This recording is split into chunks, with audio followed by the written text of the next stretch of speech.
Hello everyone and welcome to What the Drews. Yes, it's still a thing, at least for me. I keep it going. I don't have anybody joining me today except for Will Reynolds, for whatever reason, decided that he was going to cramp my style and hang at the desk. Dude, what the f***? This is Bronco Beat. Your language is offensive, first of all, and no, this is What the No, Drews. you're offensive, alright? Close the yearbook. What the Drews was last year. That was last year. Now it's this year. It's time for Bronco Beat, and it starts right now.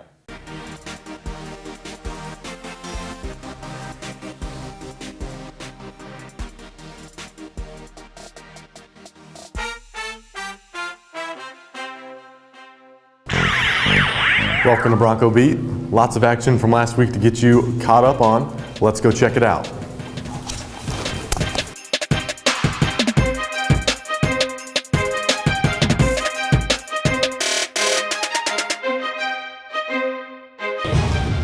I'm here in Lynn Farrell Arena where the Hastings volleyball team lost on Saturday to Northwestern in 5 sets, ending their 24-game match win streak.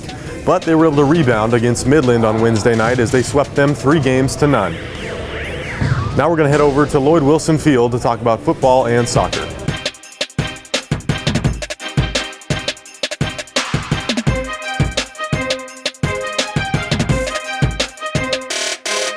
So the Hastings College football team got a big victory on homecoming weekend over Concordia, beating them 38-18. Taj Willingham had 2 touchdowns and 169 yards, and the Bronco defense held Concordia to only 18 points. The men's and women's soccer team both got the sweep against Doane University on Saturday evening. The men won by a score of 4-0, while the women won 7-0.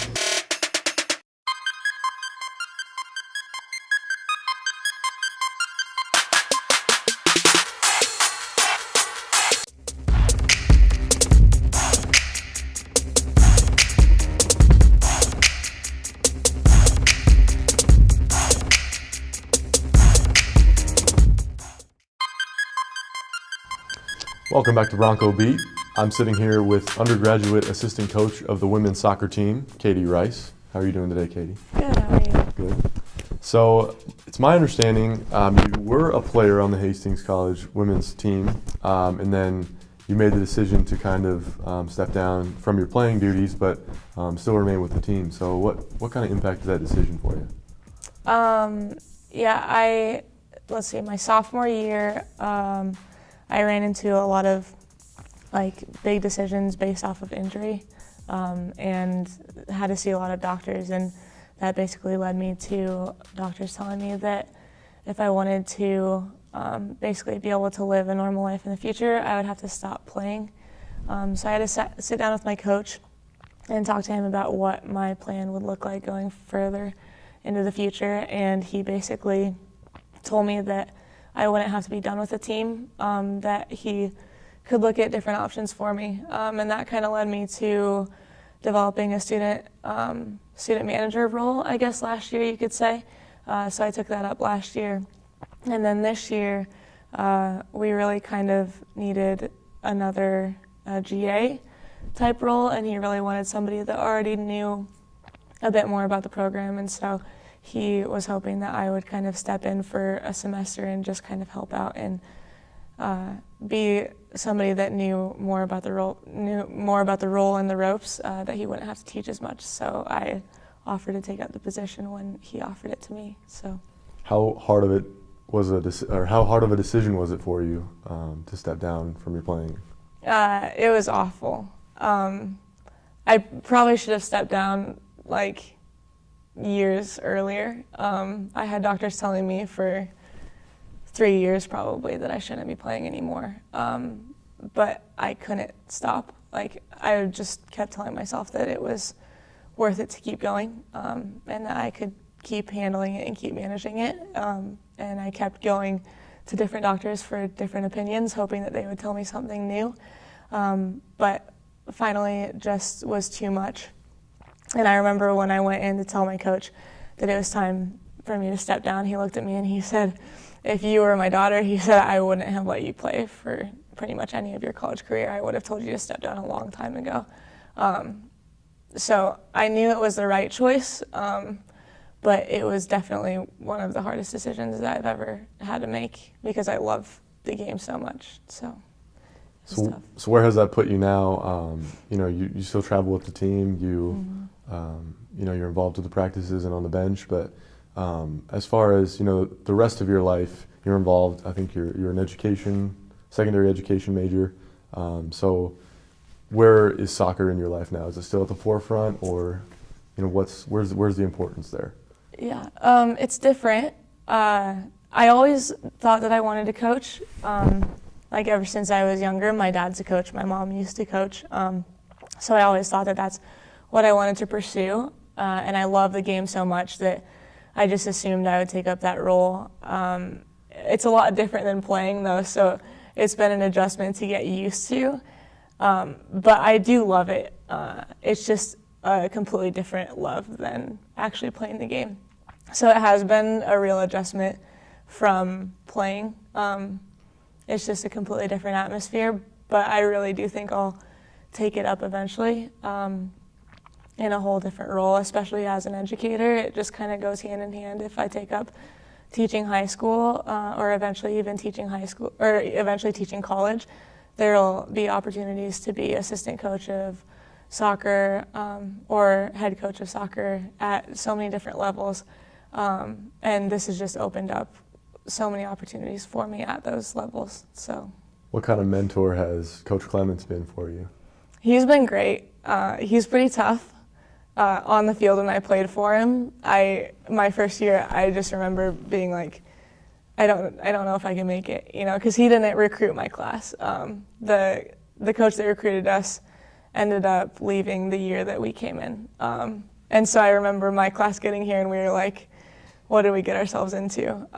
But he grows on you a lot. As a player, he really does. And then just him helping me through everything that I had to go through, he grew on me a ton, and we've gotten really close. And seeing him as a mentor and seeing him as someone to guide me through not just developing me as a coach, but developing me as a person, it's been huge.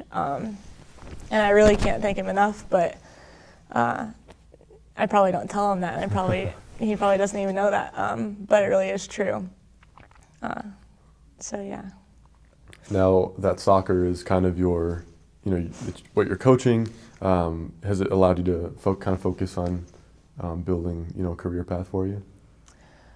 Yeah, I would say in high school I wanted to make it my main career path.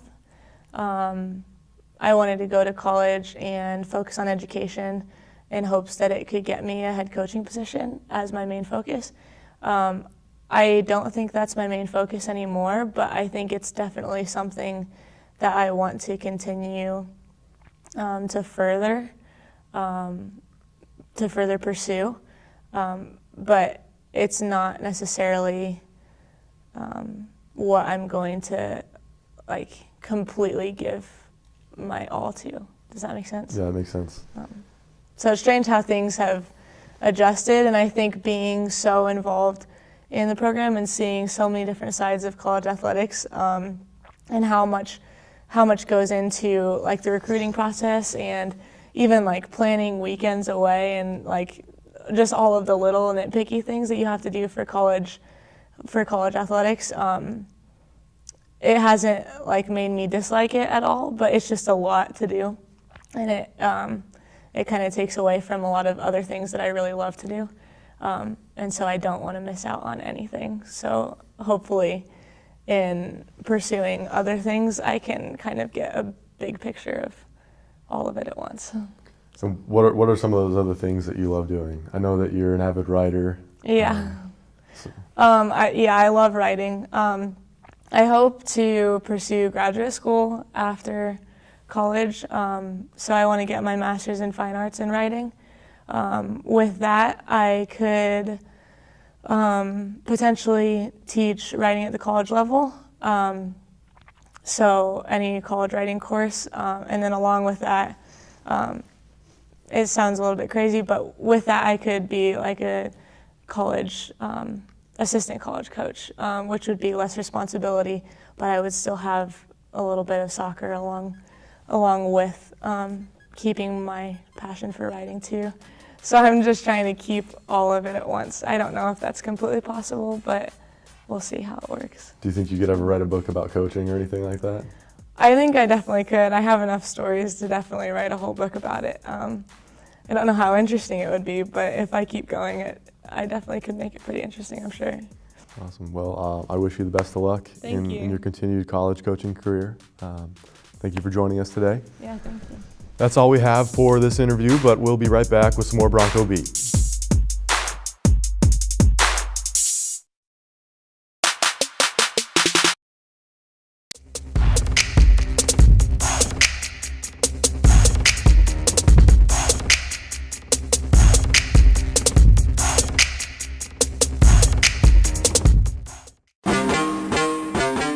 Welcome back to Bronco Beat. Now we're going to take a look at next week's games. The football team will play host to Briarcliff University on Saturday, 1 p.m. at Lloyd Wilson Field. They're coming off of a big homecoming weekend win over Concordia. The men's and women's soccer team will head up to Dakota Wesleyan to face the Tigers on Saturday, followed by a couple of matchups in Fremont facing Midland on the following Tuesday. Volleyball will travel to Omaha to face College of St. Mary, and then the following Wednesday, they will face Concordia at home for their Dig Pink Breast Cancer Night. Both cross-country teams will run in the Briarcliff Invite on Saturday in Sioux City. That wraps up the schedule of next week. Coming up on Bronco Beat, we have our Player of the Week as well as a poll update. Stay with us.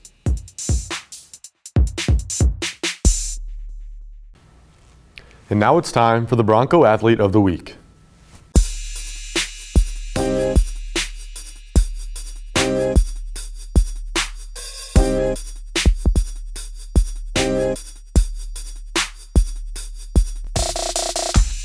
This week, Taj Willingham brings home that honor as he amassed 169 yards of total offense on homecoming weekend against Concordia. He also scored 2 touchdowns in the game. The Broncos won 38-18. Next up, we're going to look at the updated polls for the Broncos. Hastings football moved up to 24th after receiving votes in the poll last week. Volleyball dropped from number 1 to number 4 after their loss to Northwestern last Saturday. Men's soccer moved up from 9 to number 8. And women's soccer dropped from 19 to 20. That's all we have for this week on Bronco Beat. I want to thank you for watching. I'm Will Reynolds. We'll be right back at it next week, same place, same time, for more Bronco athletic news.